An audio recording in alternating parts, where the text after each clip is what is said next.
Hello दोस्तों, कैसे हैं आप सब। उम्मीद करते हैं आप सभी अच्छे होंगे, स्वस्थ होंगे और मस्त होंगे। मैथ पेडागोजी का सीरीज जो है वो अपने चैनल पे स्टार्ट हो चुका है। जो लोग भी अभ्यर्थी पहला वीडियो नहीं देखे हैं वो जाके डिस्क्रिप्शन बॉक्स में उनको उसका लिंक मिल जाएगा।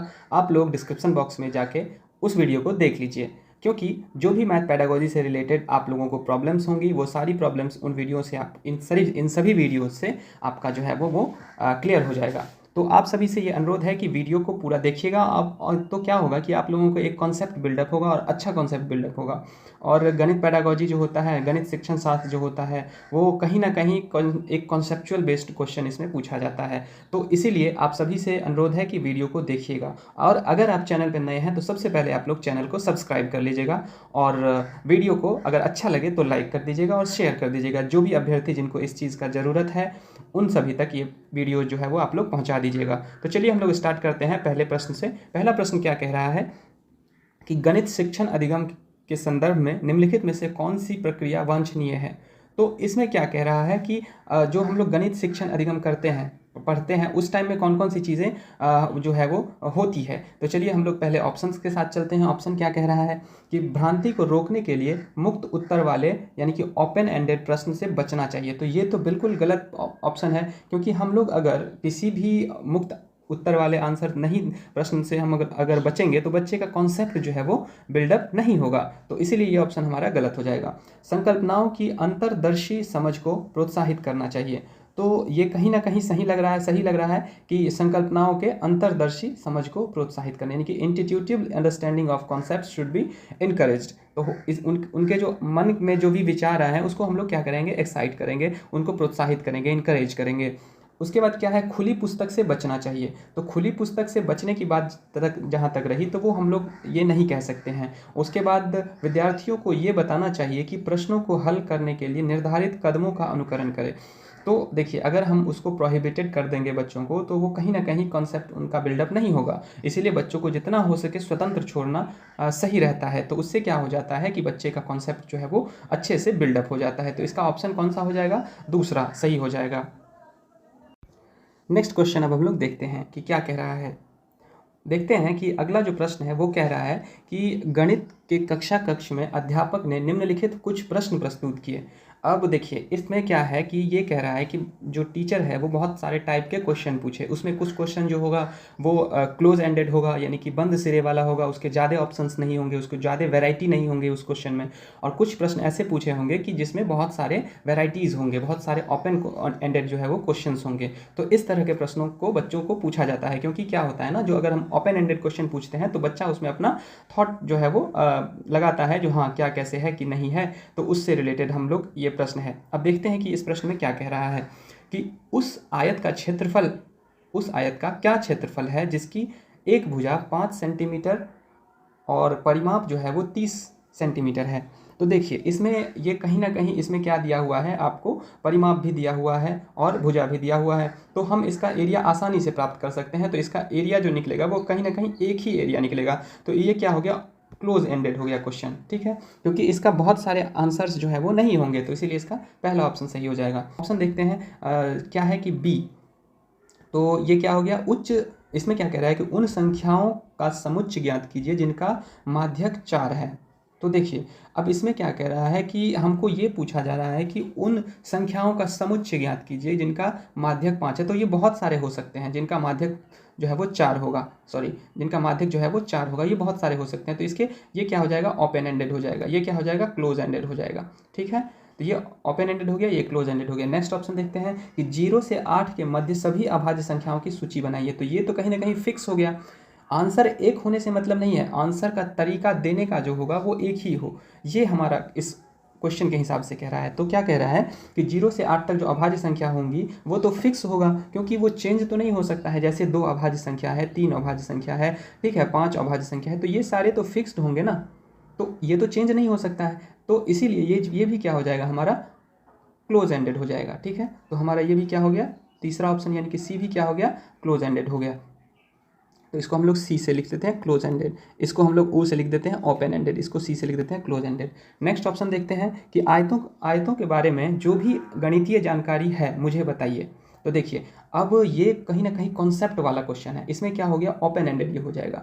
क्यों? क्योंकि बच्चा अपने हिसाब से बताएगा, जो आयत इस प्रकार से होता है, कोई बच्चा अपने हिसाब से बताएगा, तो सब बच्चों का जो है ना आपका आंसर जो है वो अलग अलग देखने को मिलेगा। तो ये ओपन एंडेड हो गया, बच्चे अपने कॉन्सेप्ट के हिसाब से जो है वो आंसर देंगे। तो कौन कौन से इसमें ओपन एंडेड हो गए, तो बी हो गया ओपन एंडेड और डी हो गया ओपन एंडेड, यानी कि बी हो गया खुले सिरे वाला प्रश्न और डी हो गया। तो देखते हैं बी और डी जो है वो खुले सिरे वाला प्रश्न इसमें से कौन सा ऑप्शन में सही है। और ए जो है और सी जो है ये क्या हो गया, क्लोज एंडेड। तो ए सी क्या हो गया, बंद सिरे वाला प्रश्न। तो हम चौथा ऑप्शन हम देखते हैं कि ए और सी बंद सिरे वाला प्रश्न है और सी और डी जो है वो मुक्त सिरे वाला प्रश्न है। तो ये हम लोग समझ गए। तो इसका ऑप्शन क्या हो जाएगा, चौथा इसका ऑप्शन सही हो जाएगा। इस तरह के क्वेश्चंस आपको पूछे जाते हैं और ये प्रीवियस ईयर के क्वेश्चंस हैं, तो निश्चित तौर पे आपको इसकी जानकारी होनी चाहिए। तो इस तरह के प्रश्न जो है वो बहुत ही इंपॉर्टेंट होते हैं और बच्चे इसमें बहुत कंफ्यूज होते हैं, तो इसीलिए आप लोग को ये सारी जानकारियाँ होनी चाहिए। चलिए आगे का प्रश्न देखते हैं कि गणित के शिक्षण अधिगम पर निम्नलिखित में से किसका प्रभाव होने की संभावना न्यूनतम है। अब हम लोग मैथमेटिक्स पढ़ाते हैं, उसमें कौन सा ऐसा जो चीज़ बताते हैं जो नहीं मतलब उसका जो ये है संभावना है वो क्या होना चाहिए, न्यूनतम होना चाहिए। ठीक है, तो ये पूछा रहा है, लीस्ट पूछा जा रहा है। तो हम लोग इस पे ऑप्शन के हिसाब से चलेंगे। ऑप्शन में क्या कह रहा है कि प्रतिपुष्टि की गुणवत्ता में वृद्धि। तो देखिए जो इन्हेंस इक्वालिटी ऑफ फीडबैक, तो ये तो सही बात है कि फीडबैक जो है वो बच्चे के फीडबैक का हम लोग क्या करते हैं, उसको इन्हेंस करते हैं कहीं ना कहीं, तभी तो हमको पता चलेगा कि बच्चा क्या सीख रहा है। उसके बाद अगला ऑप्शन है कि मूल्यांकन के परिणामों के प्रयोग से शिक्षण में परिवर्तन। तो बिल्कुल सही बात है कि जैसा हमारा मूल्यांकन करेंगे उसके हिसाब से हम अपना शिक्षण पद्धति को चेंज करेंगे, हम अपना टीचिंग असेसमेंट को चेंज करेंगे। क्यों? क्योंकि अगर हम जिस तरीके से बच्चों को पढ़ा रहे हैं वो तरीके से बच्चा जो है वो नहीं समझ रहा है, तो हमको क्या करना पड़ेगा, उस ऑप्शन मतलब उस पढ़ाई को जो हम पढ़ाते हैं उसके प्रोसेस को चेंज करना पड़ेगा, एक नए तरीके से पढ़ाना पड़ेगा जो बच्चे आसानी से उस चीज़ों को समझ जाए। क्लियर? तो ये भी सही ऑप्शन है। उसके बाद क्या कह रहा है कि मूल्यांकन के कारण छात्रों के आत्मविश्वास पर प्रभाव पड़ने के तरीके की जानकारी होना। तो ये भी सही बात है कि मतलब अगर बच्चा मूल्यांकन मतलब हम लोग कर रहे हैं तो उसमें क्या हो रहा है, बच्चे के आत्मविश्वास के प्रभाव पढ़ने के तरीकों की जानकारी होना, उसमें क्या बच्चे पे इफेक्ट हो रहा है जो हम कर रहे हैं, उससे कुछ इन्हेंस हो रहा है कि नहीं हो रहा है, इन सभी बातों को की जो है वो जानकारी होना एक टीचर को खास करके ये चीज़ें समझ में होनी चाहिए। तो तीसरा ऑप्शन भी क्या हो जाएगा, हमारा सही हो जाएगा। अब नेक्स्ट ऑप्शन देखते हैं कि छात्रों के गलत उत्तरों को पूरे हल देना। अब देखिए अगर हम छात्र को पूरा हल दे देंगे, पूरा एग्जैक्ट बता देंगे, कोई क्वेश्चन हम बच्चे को पूछ रहे हैं उसको हम पूरा बता देंगे, तो फिर उसका कॉन्सेप्ट क्या होगा, बिल्डअप नहीं होगा। तो कहीं ना कहीं ये ऑप्शन क्या हो जाएगा, गलत हो जाएगा। क्योंकि हम लोग मैथ पढ़ाते हैं तो इसका ये उद्देश्य नहीं होता है कि हम बच्चों को जो है वो पूरी चीज़ें जो है वो बता दें, तो ये तो नहीं होता है। हम बच्चों को सिखाने का प्रयास करते हैं, प्रश्न देते हैं तो बोलते हैं क्या, जो बच्चे अपने हिसाब से उसका आंसर दे। तो कहीं ना कहीं चौथा ऑप्शन इसमें सही हो जाएगा। अब नेक्स्ट देखते हैं, ये बहुत ही इंपॉर्टेंट क्वेश्चन है और इसमें हम एक थ्योरी को भी जानेंगे। क्या है कि रोहित जो है, रोहित नाम का कोई लड़का है, अनुभव किया कि वर्ग एक समचतुर्भुज और एक आयत दोनों ही है। अब देखिए बच्चा क्या समझ रहा है कि कोई वर्ग है, ये वर्ग है, तो उसको वो समझ रहा है कि वो आयत भी है और क्या है, समचतुर्भुज भी है। तो बच्चा ये पहचान रहा है, क्या कर रहा है बच्चा, ये एक तरह से दोनों का विश्लेषण कर रहा है। ठीक है, और नहीं इसका विश्लेषण, तो बच्चा इसमें क्या कर रहा है, इसमें संबंध बता रहा है कि जो वर्ग है वो आपका आयत भी हो सकता है, वो आपका क्या हो सकता है, समचतुर्भुज भी हो सकता है। ठीक है, तो देखिए सबसे पहले हम लोग समझेंगे कि वैन हील जो थे उन्होंने क्या जो है वो अपना चिंतन जो है वो उनका थ्योरी क्या था। तो वैन हिल का जो थ्योरी था, क्वेश्चन के माध्यम से ही हम लोग थ्योरी को पढ़ लेते हैं। वैन हिल का जो थ्योरी था उसको समझते हैं। जो स्टेज 1 जो था, ठीक है, वो 0 लेवल था, फिर उसके बाद 1 था स्टेज, फिर 2 था और फिर 3 था और फिर 4 भी था। ठीक है, यानी कि पूछा जाता है कि वैन हिल ने कितने थ्योरी दिए, तो 5, क्योंकि 1 2 3 4 5, लेकिन अगर नंबर के हिसाब से देखते हैं तो क्या होता है, उन्होंने 0 1 2 3 4 ऐसे करके दिया। तो स्तर 0 जो था वो क्या था, पहचानना था, किसी भी चीज़ को हमको पहचानना। जैसे अगर हम किसी बच्चे को एक बॉल दे देते हैं तो बच्चा बोलेगा ये गोला है, तो ये पहचाना, बॉल के तरीके से इसको देख के पहचाना। तो ये क्या हो गया, स्टेज 0 पे भी बच्चा है। ठीक है, लेवल 0 पे भी बच्चा है। उसके बाद क्या है, स्तर 1 यानी कि लेवल 1। लेवल 1 में क्या करता है बच्चा, किसी चीज़ का विश्लेषण करना शुरू करता है। ठीक है, विश्लेषण उसका करना शुरू करता है, एनालिसिस करना शुरू करता है।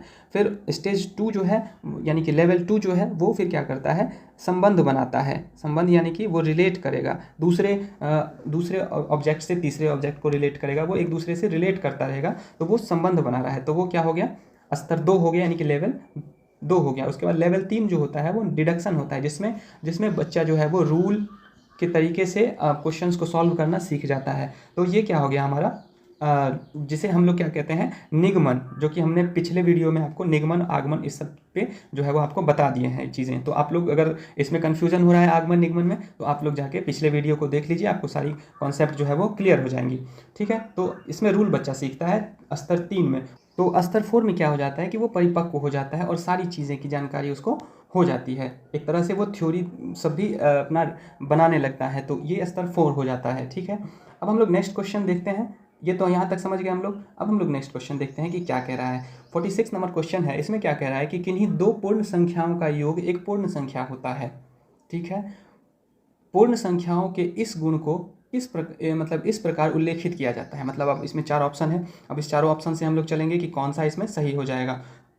तो क्या है, संवरक गुण, संवरक गुण है, क्रम विनिमय गुण है, साहचर्य गुण है और वितरण गुण है। इंग्लिश में देख लेते हैं तो closure property, cumulative property, associative property and distributive property. अब इसमें हम लोग ऑप्शन के हिसाब से चलेंगे।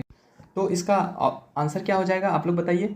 इसका जो आंसर हो जाएगा, देखिए यहाँ पे, ये हो जाएगा आपका संवरक गुण। ठीक है, जिसे हम लोग क्लोजर प्रॉपर्टी कहते हैं। अब इसमें क्लोजर प्रॉपर्टी क्या हो गया, जो हम किसी डिफिनेशन को देख के जैसे हम लोग कोई चीज़ सीखते हैं तो वो हमारा क्लोजर प्रॉपर्टी के अंतर्गत आ जाता है। क्रम विनिमय जो एक तरीके से चलते आता है वो हो जाता है। ठीक है, और ये सारी चीज़ें इसी तरह से हो जाती हैं। उसके बाद हम लोग डिटेल में भी बातें करेंगे, जब हम लोग थ्योरी पढ़ेंगे इसका तो और डिटेल में हम लोग इस चीज़ों को सीखेंगे। तो आप लोग इसके लिए आप लोग इस चैनल से जुड़ जाइएगा। और उसके बाद आगे वीडियो हम आगे का जो है वो हम लोग प्रश्न देखते हैं कि क्या कह रहा है। गणित जो है, गणित के शिक्षण अधिगम के विषय में निम्नलिखित में से कौन सा कथन सत्य नहीं है। अब देखिए, आप बच्चों को मैथमेटिक्स पढ़ाते हैं तो उसमें कौन सी चीज़ें जो है वो नहीं होनी चाहिए, तो वो हो गया। अब इसके ऑप्शन के हिसाब से चलते हैं कि क्या क्या ऑप्शंस हैं। तो गणितीय अधिगम एक सामाजिक प्रक्रिया है जिसमें संवाद सम्मिलित है, पहला ऑप्शन है। तो बिल्कुल सही बात है कि मैथमेटिक्स जो है वो क्या है, एक सोशल प्रोसेस इन्वॉल्विंग डायलॉग्स है। क्योंकि हम लोग किसी चीज़ को बताएंगे तो समाज का जो है वो एग्जाम्पल्स लेंगे और एक तरीके से बताएंगे, तो वो कहीं ना कहीं ये ऑप्शन हमारा सही हो जाता है। और हमको सही नहीं खोजना है, गलत खोजना है, क्योंकि यहाँ पे नहीं वाला ऑप्शन है। गणितीय संज्ञान की रचना में संस्कृति और संदर्भों की कोई भूमिका नहीं है। अब देखिए, यहाँ पे ही पकड़ में आ गया कि गणितीय ज्ञान, अगर हम लोग किसी चीज़ का ज्ञान देते हैं, गणितीय ही ज्ञान क्यों ना हो, अगर हम वो देते हैं बच्चों को, तो कहीं ना कहीं क्या है, उसके कल्चर को भी हम लोग रिप्रेजेंट करते हैं, उससे रिलेट करके बच्चों को बताते हैं। अगर उसकी भूमिका नहीं होगी तो कैसे हम लोग मैथमेटिक्स पढ़ा सकते हैं। तो बिल्कुल गणित ज्ञान की रचना में संस्कृति और संदर्भों की भूमिका होती है, नहीं होती है ये बात गलत है। नेक्स्ट ऑप्शन देखते हैं कि नमूनों के अवलोकन और सामान्यीकरण से प्राथमिक कक्षा के विद्यार्थियों में गणितीय ज्ञान का सृजन किया जाता है। तो ये भी बिल्कुल सही बात है। किसी भी चीज़ को हम लोग एग्जाम्पल देके बच्चों को जो बताते हैं, उसको ऑब्जर्व करवाते हैं, तो इससे गणितीय ज्ञान में क्रिएटिव आता है, वो कहीं ना कहीं अच्छे से सीख जाता है उन चीज़ों को। उसके बाद क्या है, गणितीय ज्ञान के सृजन में तर्क और वार्ता एक महत्वपूर्ण भूमिका है। तो ये तो सबसे मेन चीज़ है। जो हम किसी चीज़ जैसे मैथ पढ़ते हैं तो उसमें क्या करते हैं, अपना तर्क लगाते हैं, रीजनिंग लगाते हैं और बातें करते हैं, जो कैसे हम उस चीज़ों को समझें। तो ये तो कॉन्सेप्चुअल चीज़ है, तो जो कि मैथमेटिक्स में बहुत ही ज़रूरी है। तो ये तो बिल्कुल सही ऑप्शन है। उसके बाद हम लोग नेक्स्ट क्वेश्चन देखते हैं कि प्राथमिक स्तर पर संख्याओं को पढ़ाने के लिए निम्नलिखित में से कौन से कथन सत्य हैं। तो अब इसमें कौन से कथन सत्य हैं उसको हमको देखना है। तो अब देखिए, इसमें ऑप्शंस जो हैं वो 2 सही है। अब हमको इस ऑप्शंस के हिसाब से चलना है। अब एक से ज़्यादा ऑप्शन इसमें सही है, तो हम लोग को देखना है कि कौन सा ऑप्शन इसमें सही है। चारों ऑप्शंस को अच्छे से पढ़ेंगे, ध्यान से पढ़ेंगे। क्या कह रहा है कि संख्याओं की अंतर्दर्शी समझ को प्रोत्साहित करना, यानी कि intuitive understanding of numbers should be encouraged. तो बिल्कुल सही बात है। हम बच्चों को क्या करेंगे, उसकी जो नंबर का जो उसको समझ है उसको हम लोग क्या करेंगे, एनकरेज करेंगे, यानी कि प्रोत्साहित करेंगे। तो बिल्कुल सही ऑप्शन है, तो पहला सही हो जाएगा। उसके बाद क्या कह रहा है कि संख्याओं को लिखना अनुक्रम में पढ़ाना चाहिए। तो ये ज़रूरी नहीं है कि आप पहले लिखना फिर उसके बाद पढ़ना सिखाइए, ऐसा कोई ज़रूरी नहीं है। कि क्योंकि बच्चे जो है वो पढ़ते पढ़ते भी लिख लेते हैं, लिखते लिखते भी पढ़ लेते हैं। जिनको जिस तरीके से इंटरेस्टिंग वे में पढ़ना होता है, सीखना होता है, वो अपने हिसाब से उस हिसाब से सीखने की प्रयास करते हैं। नेक्स्ट ऑप्शन है गणना से पहले संख्याओं को संख्यांक रूप में लिखना सिखाना चाहिए। ऐसा भी जरूरी नहीं है पहले हम लिखना थोड़ी सिखा देंगे, बच्चे को पहले 1 2 3 4 बोलना सिखाते हैं, फिर वो उस हिसाब से धीरे धीरे लिखना भी सीख जाता है। तो तीसरा ऑप्शन भी क्या हो गया, गलत हो जाएगा। उसके बाद चौथा जो ऑप्शन है क्या कह रहा है कि संख्याओं में अनुक्रम और संगति को प्रोत्साहित करना चाहिए। अब देखिए, जो order इररिलेवेंस of number should be encouraged, तो बिल्कुल सही बात है। अगर बच्चा जो किसी शब्द को या किसी संख्या को इधर उधर लिख रहा है तो उसको इनकरेज करिए और उसको प्रोत्साहित करिए कि नहीं, मतलब वो धीरे धीरे फिर वो करना भी सीख जाएगा। अगर उसको डिमोरलाइज कर देंगे तो बच्चा को पढ़ने में जो है वो डरना जो है वो स्टार्ट कर देगा। तो डराना नहीं है, बच्चे को प्रोत्साहित करके पढ़ाना है, उसको एक्साइट करके पढ़ाना है, उसको इंटरेस्टिंग वे में पढ़ाना है। तो हमारा क्या हो गया, डी बी ऑप्शन यहाँ पे सही हो जाएगा। तो इसका ऑप्शन कौन सा सही हो जाएगा, ए और डी। तो हमारा ये ए और डी कौन सा है, तीसरा है, तो ये हमारा सही हो जाएगा। अब हम लोग नेक्स्ट प्रश्न को देखते हैं, नेक्स्ट क्वेश्चन को देखते हैं कि क्या कह रहा है। अब इसमें कह रहा है कि प्राथमिक स्तर पर गणित पढ़ाने के लिए निम्नलिखित में से कौन सा पहलू अत्यंत महत्वपूर्ण है, यानी कि बहुत ज़्यादा ही इंपॉर्टेंट है। तो देखते हैं इसमें कौन सा है कि गणित को बच्चों के जीवन के अनुभवों का भाग बनाना चाहिए। तो हमको तो पहला ऑप्शन बिल्कुल सही लग रहा है, लेकिन फिर भी हम लोग अगले ऑप्शंस को भी देखेंगे कि क्या पता इससे बेहतर ऑप्शन हमको दिख जाए। तो परिकलन में परिशुद्धता विकसित करनी चाहिए, डेवलपिंग रिजियर इन कैलकुलेशन। देखिए, सिर्फ और सिर्फ कैलकुलेशन में ही हमको परिपक्व उसको नहीं करना है, ओवरऑल करना है, जो वो जनरल लाइफ से चीज़ों को सीखे, एक्सपीरियंस से सीखे। तो ये हमारा दूसरा ऑप्शन जो है वो सही नहीं होगा, सिर्फ कैलकुलेशन ही उसका मेन ये नहीं है। उसके बाद देखते हैं कि उच्चतर पढ़ाई और रोजगार के लिए तैयार करना, नहीं, वो मशीन नहीं है जो उसको हम लोग रोजगार के लिए तैयार करते हैं। बिल्कुल ये सही है, जो कि पढ़ने का उद्देश्य ये होता है कि रोजगार और उसको जो है वो अपना जीवन यापन कर सके, लेकिन इसका मेन उद्देश्य ये नहीं होता है। मेन उद्देश्य होता है कि मानवता का निर्माण, एक नए आयाम पे जो है वो अपने शिक्षण पद्धति से, अपने बुद्धि से, विवेक से एक अच्छे इंसान का निर्माण किया जाए। तो ये एक मेन पहलू हो सकता है। उसके बाद आगे देखते हैं कि प्रौद्योगिकी के लिए प्रोत्साहन और तैयारी कराना, यानी कि promoting and preparing for technology. तो ये भी बिल्कुल सही नहीं है, ये टारगेट बेस्ड हो गया, तो ये हमारा भी सही नहीं होगा। तो हमारा इसमें मेन ऑप्शन कौन सा सही लग रहा है कि पहला ऑप्शन। तो हम लोग पहले ऑप्शन के साथ जाएंगे और यही हमारा सही ऑप्शन हो जाएगा। अब हम लोग नेक्स्ट क्वेश्चन पे चलते हैं कि क्या कह रहा है। 15 नंबर क्वेश्चन है, इसमें ये कह रहा है कि निम्नलिखित क्रियाकलापों में से किससे विद्यार्थियों की त्रिविम विवेचन, दिक् स्थान समझ विकसित होने की सर्वाधिक जो है वो संभावना है। तो इसमें हम लोग देखते हैं कि 3D डायमेंशनल की यहाँ पे बात किया गया है कि कौन सा इसमें जो है वो होगा। तो देखते हैं, ऑप्शंस के साथ चलते हैं। एक संख्या चार्ट में नमूने को पहचानना, यानी कि identifying patterns in a number chart. तो क्या कह रहा है, अगर हम नंबर चार्ट्स पे क्या करेंगे, हम नंबर्स को पहचानेंगे। जैसे ये नंबर चार्ट रहता है तो उसमें 1 2 3 4 इसको हम लोग पहचानने की बात यहाँ पे किया जा रहा है। उसके बाद है सुडोकू पहेली को हल करना। उसके बाद है चौपर आकृतियों को पहचानना। उसके बाद क्या कह रहा है, आंकड़ों को निरूपित करने के लिए दंड आलेख खींचना। तो आप बताइए, 3D शेप्स की यहाँ पे बात किया जा रहा है, स्पेस। तो 3D शेप्स में इसमें कौन सा हो जाएगा, क्योंकि क्या कह रहा है, त्रिविम विवेचन। तो अगर हम चौपर आकृतियों को पहचानेंगे, जिसका जो है, जैसे कि ये हमारा चौपर आकृति हो गया, यानी कि ये 3D शेप्स का होता है, इसको हम लोग पहचानने का बच्चों को प्रयास करवाएंगे। तो बच्चा जो है वो अच्छे से उन चीज़ों को समझेगा, 3D शेप्स के बारे में वो है जो जानकारी उसको होगी। तो हमारा क्या हो जाएगा, इसमें थर्ड ऑप्शन सही हो जाएगा।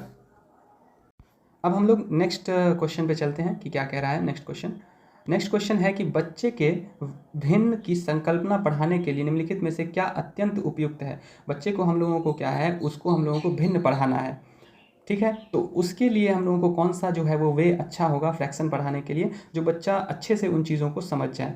तो ये जो हो जाएगा गिन तारा है, ठीक है, पहला ऑप्शन। दूसरा ऑप्शन है जियो बोर्ड, तीसरा है संख्या चार्ट और चौथा है क्विजनेयर छड़े। तो इसमें से कौन सा ऑप्शन जो है वो सही हो जाएगा। तो इसका जो ऑप्शन हो जाएगा वो क्या हो जाएगा, क्विजनेयर छड़े। तो ये इसका क्या हो जाएगा, सही आंसर हो जाएगा। चौथा ऑप्शन के साथ इसके साथ हम लोग चलेंगे, ये चौथा ऑप्शन इसका सही हो जाएगा। नेक्स्ट क्वेश्चन देखते हैं कि गणित की प्रकृति के विषय में निम्नलिखित में से कौन सा कथन सत्य नहीं है। अब गणित की प्रकृति के बारे में हमको पहले जानकारी होना चाहिए, उसके बाद ही हम इस क्वेश्चन को करेंगे। तो सबसे पहले इसमें चारों ऑप्शंस को देखते हैं कि कौन कौन सा इसमें सही है और कौन नहीं है।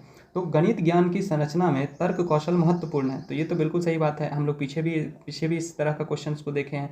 तो क्या हो गया, ये हमारा सही ऑप्शन हो गया। नेक्स्ट ऑप्शन देखते हैं, गणितीय संकल्पनाओं की प्रकृति श्रेणीबद्ध होती है। तो mathematical concepts are hierarchical in nature. तो चलिए इस ऑप्शन को रखते हैं। नेक्स्ट ऑप्शन देखते हैं कि प्राथमिक स्तर पर गणित प्रत्यक्ष है और कल्पना की आवश्यकता नहीं है।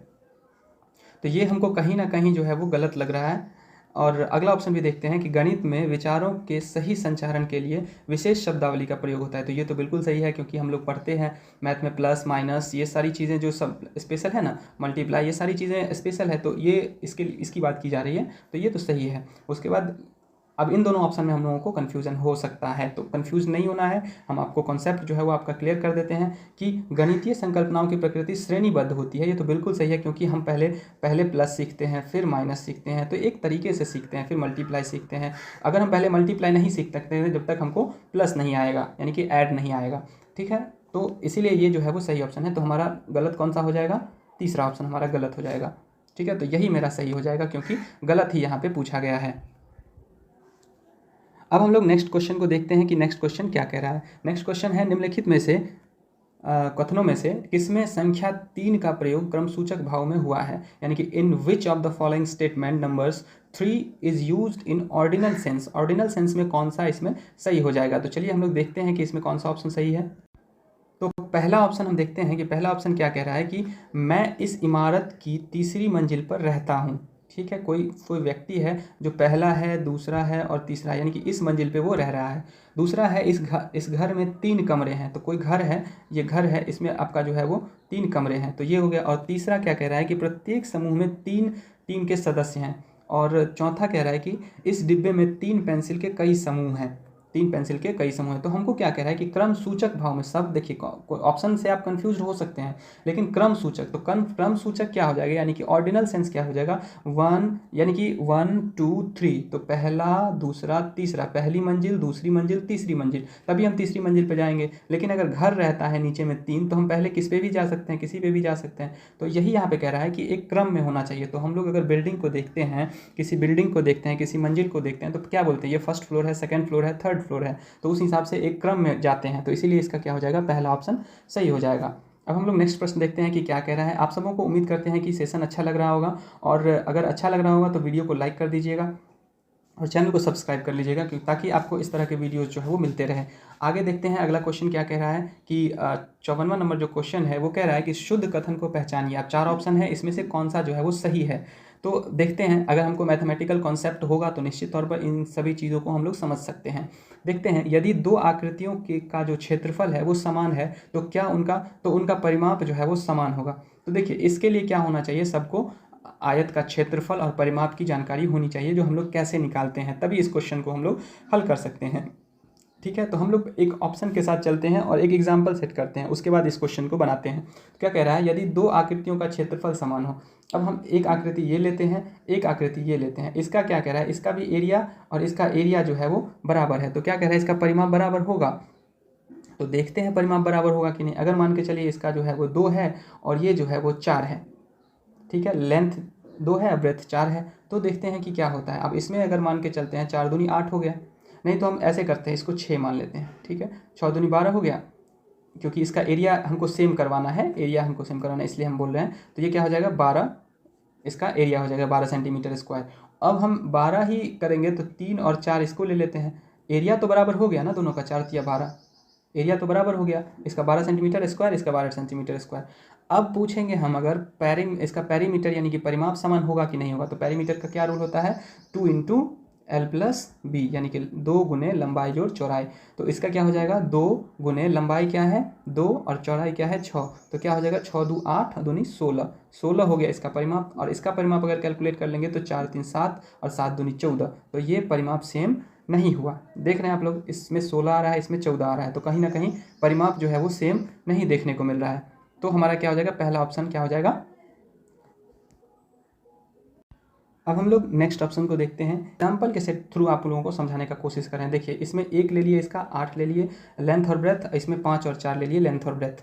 तो अब हम इसका परिमाप निकाल लेते हैं। तो 8 1 9, 9 दूनी 18, 18 इसका परिमाप हो गया। अब 5 4 9, 9 दूनी 18, इसका भी परिमाप सेम हो गया, इसका भी परिमाप सेम हो गया। अब क्या इसका एरिया सेम होगा, एरिया का क्या रूल होता है, 8 1 8 हो गया, यहाँ पे 5 4 20 हो गया, तो ये भी नहीं होगा। तो हमारा क्या हो गया, ये दोनों ऑप्शन गलत हो गया। अब क्या कह रहा है कि परिमाप और क्षेत्रफल का मात्रक समान होता है, ये तो बिल्कुल गलत है, क्योंकि परिमाप जो होता है वो एरिया स्क्वायर करके मीटर स्क्वायर सेंटीमीटर स्क्वायर आता है, और एरिया का जो है वो metre square centimetre square, unit जो है वो स्क्वायर में आता है। लेकिन पेरीमीटर का क्या होता है, परिमाप का क्या होता है, यूनिट जो है वो स्क्वायर में नहीं आता है, तो ये भी गलत हो गया। तो हमारा निश्चित सी बात है जो इसका क्या हो जाएगा, चौथा ऑप्शन सही हो जाएगा। यानी कि किसी आकृति का आकार जो है वो उसके परिमाप का निर्धारण करता है। ठीक है, उसके आकार जो है वो उसके परिमाप का निर्धारण करता है, क्योंकि जैसे लेंथ बढ़ेगा, ब्रेथ बढ़ेगा, तो उसका परिमाप भी जो है वो बढ़ेगा। ठीक, इतना समझ गए हम लोग। अब हम लोग नेक्स्ट क्वेश्चन को देखते हैं। ये बहुत अच्छे से आप लोगों को हम समझाने का प्रयास किए हैं। उम्मीद करते हैं कि आप सबों को ये चीज़ समझ में आ गई होगी। तो उसके बाद अगला प्रश्न देखते हैं कि क्या कह रहा है। अगला प्रश्न है कि गणितीय पाठ्यक्रम के संबंध में शुद्ध कथन को पहचानिए। अब फिर गणित से रिलेटेड करके क्वेश्चन दे रहा है आपको और बोल रहा है कि सही कथन को इसमें पहचानना है। अब हम लोग ऑप्शन के साथ चलते हैं कि बीज गणितीय विचारों की नींव प्राथमिक स्तर पर डाली जाती है। तो ये तो कहीं ना कहीं सही नहीं लग रहा है, क्योंकि शुरू में ही हम लोग बीज गणितीय का नींव नहीं डालते हैं। उसके बाद क्या है, भिन्नों की संकल्पना का परिचय केवल उच्च प्राथमिक स्तर पर देना चाहिए, ये भी गलत है।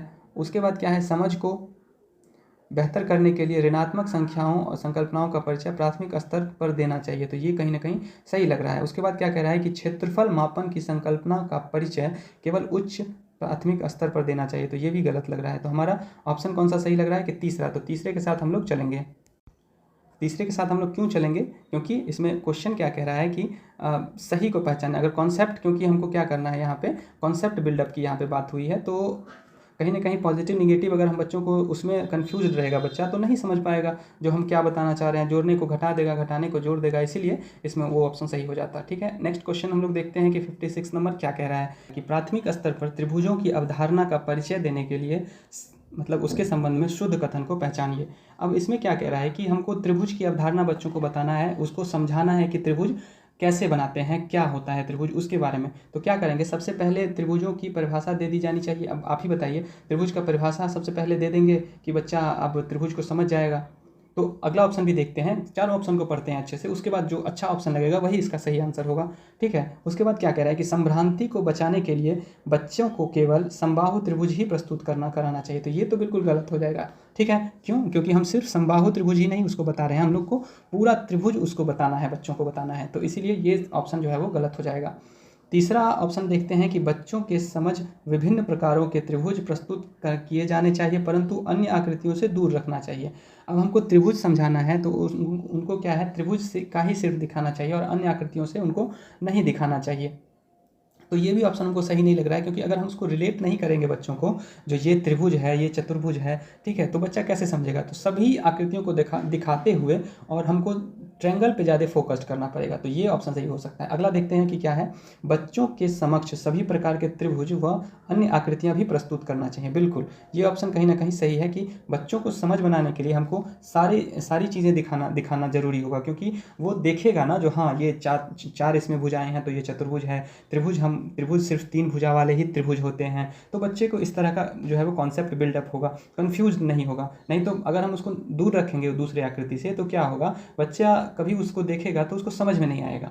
तो इसीलिए इन अलग आकृति को भी दिखाना जरूरी होता है। तो उम्मीद करते हैं कि आप लोगों को ये सेशन जो है वो अच्छा लगा होगा और बेहतर लगा होगा, और इसी उम्मीद के साथ आप लोगों से हम जुड़े कि बहुत सारे कमेंट्स आ रहे थे हमको कि मैथ पेडागोजी में बहुत कन्फ्यूज़न होता है, और इसी कारण से हम क्योंकि बहुत सारे पर्सनल कॉल भी हमको आते रहते हैं इस चीज़ों को लेके, तो हम इसी कारण से मैथ पेडागोजी को लेके वीडियो बनाना स्टार्ट किए हैं। और उम्मीद करते हैं आप लोगों को अच्छा लग रहा होगा सेशन, और अगर अच्छा लग रहा होगा तो वीडियो को लाइक कर दीजिएगा आप लोग, और शेयर कर दीजिएगा कि जो भी सीटेट का प्रिपरेशन कर रहे हैं या फिर कोई भी टीचिंग एग्जाम्स का प्रिपरेशन कर रहे हैं, उन लोगों को ये फ़ायदा हो सके और ज़्यादा से ज़्यादा इस वीडियो का वो लोग फ़ायदा उठा सके।